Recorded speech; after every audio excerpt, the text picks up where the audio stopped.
ত্রিপুরার অনেক বড় বড় ব্লগাররা যেভাবে নেমেছে যে বর্ণা শরণার্থীদের তাদের দুস্থ মানুষদের সাহায্য করার জন্য, তাদেরকে হ্যাটস অফ। যেমন এখানে শানু ফ্যামিলির ব্লগস, তারপর সোমজি, ওরা সবাই এইভাবে নেমেছে, সত্যি দেখার মতো, তাদেরকে স্যালুট করার মতো।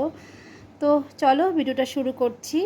কারণ তারা পাশে দাঁড়িয়েছে। অনেকে আছে যে কেউ পাশে দাঁড়ায় না, যতই বড় ব্লগার হোক না কেন, ওরা কিন্তু পাশে দাঁড়ায়নি, কিন্তু ওরা পাশে দাঁড়িয়েছে, এটাই খুব ভালো লেগেছে ওদের। ওরা খুব ভালো থাকুক, সবাই ভালো থাকুক, এটাই কামনা করি। তো চলো ভিডিওটা শুরু করি। ফ্রেন্ডস, চলে এলাম একটা নতুন ভিডিও নিয়ে। তো আশা করি সবাই খুব ভালো আছো, আর সবাই ভালো আছো। হ্যালো ফ্রেন্ডস, তো আমি চলে এলাম। সবাই কেমন আছো এটা এখন বললে খুবই মানে একটা কেমন জানি লাগে। কারণ যেহেতু আমাদের ত্রিপুরার মানুষ সবাই, বেশিরভাগ প্রায় 70% মতনই মানুষ ভালো নেই। গ্রামে গঞ্জে তো যা অবস্থা চলছে, তো আমরা তো ভালোই আছি, যেহেতু ওপরে আছি। মানে জল টল ঢুকেনি, রাস্তার পর্যন্ত জল এসছে। তো অনেক মানুষ প্রচুর প্রচুর অবস্থা, এখনও খুব খারাপ অবস্থা। উদয়পুরের অবস্থা তো আরও বেশি খারাপ।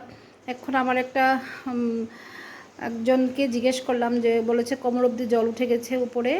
ওদের বিল্ডিংয়ে, ওরা দুতলায় থাকে, একতলায় মানে উঠান পর্যন্ত কোমর অবধি, এখন নাকি গলা অবধি জল উঠে গেছে। তো ওটা এই শুনে খুব খারাপ লেগেছে। তো সবাই ভালো থাকুক, মাতৃপুরুষী মা সবার মঙ্গল করুক, এটাই চাই। তো চলো কী কী করছি, কী কী না করছি আজকে দেখাচ্ছি। আর এদিকে দেখো, চলো আজকে শরীরটা বেশি ভালো নেই, তো বেশি কিছু রান্না করব না। তো চলো দেখাচ্ছি। দেখো এদিকে আমার ভাত হয়ে গেছে, তো রোদ উঠেছে, প্রচুর কাপড় চোপড় ধোয়া হয়েছে। এই সাইডে প্রচুর কাপড়। এদিকে একটা গাছে ফুল দেখাচ্ছি তোমাদেরকে, ভীষণ সুন্দর ফুলটা। আগেও দেখেছো তোমরা,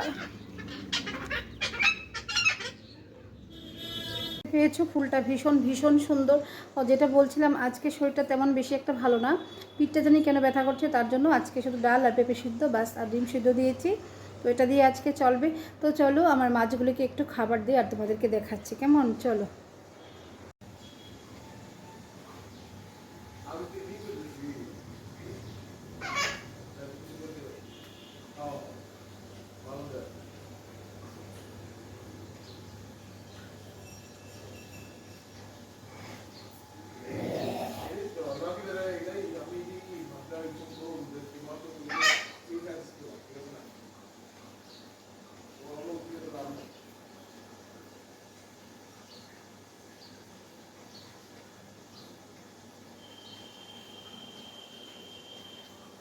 ছাব্বিশ তারিখ তো জন্মাষ্টমী। তো তোমরা যাদের বাড়িতে গোপু আছে, গোপুকে অবশ্যই তোমরা মিছরি আর কি বলে, মিছরি আর দেখো ভুলে যাই, আমার ভুলার একটা স্বভাব, মাখন দিও অবশ্যই, মিছরি মাখন। আর অন্তত শশা একটা গোটা দিও। তো শশা শশা খুব সন্তুষ্ট হয়, খুব ভালো পায়। তো গোপুসোনা, তো গোপুসোনার জন্য প্রচুর প্রচুর কেনাকাটা করেছি, সেগুলো আমি আর শেয়ার করছি না তোমাদেরকে, অনেক কিছু শেয়ার করছি। আর এদিকে তোমরা দেখেছো গোপুসোনার জন্য ওই যে গ্যাসটা, দেখো গোপুসোনার জন্য এই গ্যাসটা এনেছি, ওভেন এনেছি। এদিকে দেখাচ্ছি, এদিকে একটা প্রেশার কুকার, দেখো গোপুসোনার জন্য একটা প্রেশার কুকার এনেছি, এদিকে রেখেছি। আর গোপুসোনার কিছু বাসনপত্র দেখাচ্ছি, চলো দেখবে। এদিকে এরিকা ফার্ম গাছটা দেখো কত সুন্দর, গাছটা ভীষণই সুন্দর।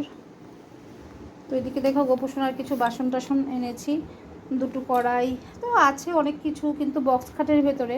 দেখো আমার হাজব্যান্ড এসছে, আজকে শরীরটা ভালো না, প্রচণ্ড সর্দি, প্রচুর সর্দি হয়ে গেছে।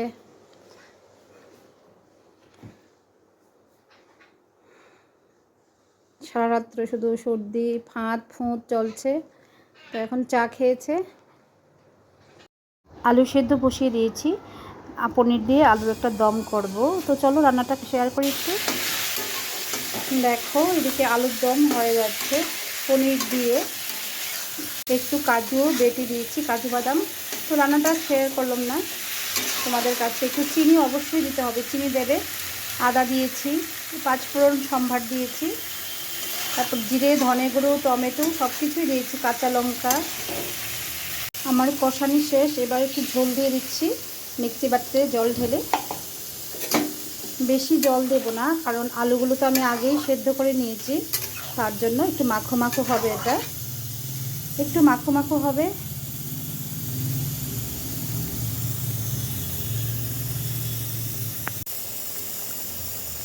শোনার জন্য অনেক কিছু এনেছি, হাঁড়ি এনেছি, তারপর বাটি এনেছি, তারপর হাতা টাতা যা খুন্তি যা দরকার, দুটো কড়াই এনেছি, একটা লোহার কড়াই এনেছি।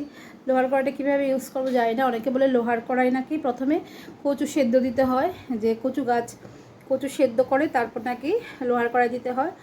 আর তো দেখা যাক। তো এখন চাটা আমি খেয়ে ফেলেছি, তো চলো।